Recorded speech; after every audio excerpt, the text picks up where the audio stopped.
حضرت ابو بکر صدیق رضی اللہ تعالی عنہ کی شان میں گستاخی کرنے والے ملعون آصف رضا علوی کے خلاف احتجاجی ریلی جامع مسجد حضرت پیر عبداللہ شاہ سے نکالی گئی، جو غلہ منڈی جا کر اختتام پذیر ہوئی۔ ریلی سے خطاب کرتے ہوئے سید پیر کرامت علی شاہ، قاری حماد الزہراوی، حافظ فہیم، مولانا خالد محمود سرفرازی، عبدالتواب ڈار نے کہا: بلا تمہید پاکستان کا مطلب کیا؟ نظام حکومت کیا ہوگا؟ جو کچھ حکومت کر رہی ہے یہ آپ کی آنکھوں کے سامنے ہے۔ جو کچھ کیا جاتا ہے، ایک بندہ چوری کرتا ہے، قانون حرکت میں آتا ہے۔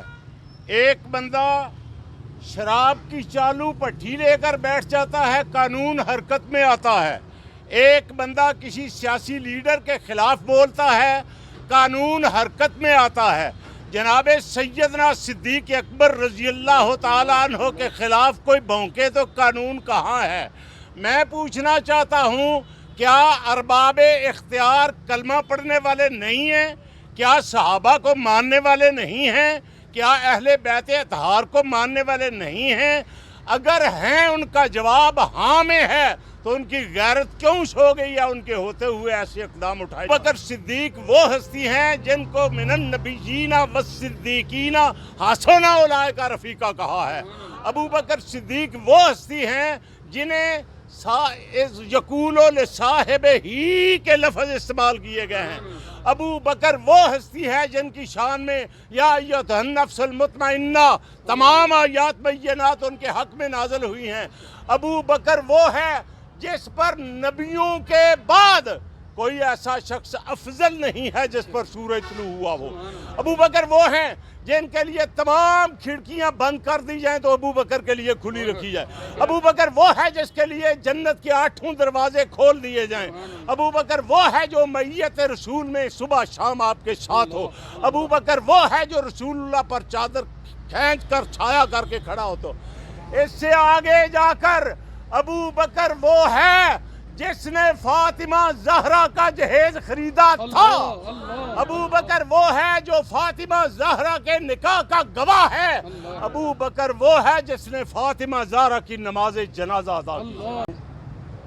ملک کے اندر ایک بڑی حساسیت کی فضا ہے، لیکن اس حساسیت کی فضا کو خراب کرنے والے دن بدن ان کی کارروائیاں بڑھتی چلی جا رہی ہیں، لیکن نظام ابھی تک آنکھیں بند کیے ہوئے ہے۔ اس ریاست کی اکثریت اہل سنت والجماعت سے تعلق رکھتی ہے، اور ہمارا یہ اولین مطالبہ اور تقاضا ہے کہ اس ریاست کو سنی سٹیٹ قرار دیا جائے۔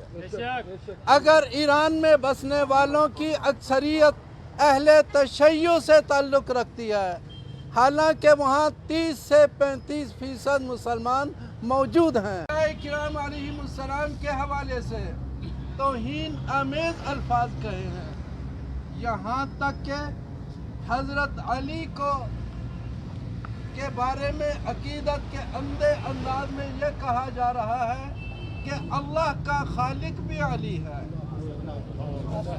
اللہ کا رب بھی علی ہے، اور حضرت علی کے حوالے سے کہا جا رہا ہے کہ حضرت علی تمام انبیاء سے افضل ہیں۔ مسلمہ پر عجیب ستم ہے کہ ان کی تھوڑی سی لا علمی کی بنیاد پہ ان کو یہ باور کرایا جا رہا کہ اہل بیت ایک الگ گروہ ہے اور اصحاب رسول الگ گروہ ہے۔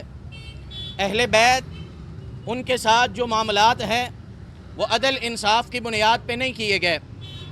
اس حوالہ سے سب سے پہلی آواز تو امت مسلمہ کے لیے ہے کہ خدا را اپنی ناواقفیت کو چھوڑیں، دین سے وابستگی کو اپنائیں، اور اپنے اصول، اساس اور بنیاد جو ہے اس سے اچھی طرح آگاہ ہونے کے لیے، واقف ہونے کے لیے اپنے دین کو، اپنے قرآن کو، سنت مصطفیٰ کو، اصحاب رسول کو، سلف صالحین کو تھوڑا وقت دیں۔ اور ارباب اقتدار سے یہ کہنا چاہتا ہوں، اور خصوصاً وزیر اعظم پاکستان محترم عمران خان صاحب سے کہنا چاہتا ہوں، تمہاری آستین کے سانپ زلفی بخاری کے ایما پر اس بدکماش آصف ملعون کو اسلام آباد کے اندر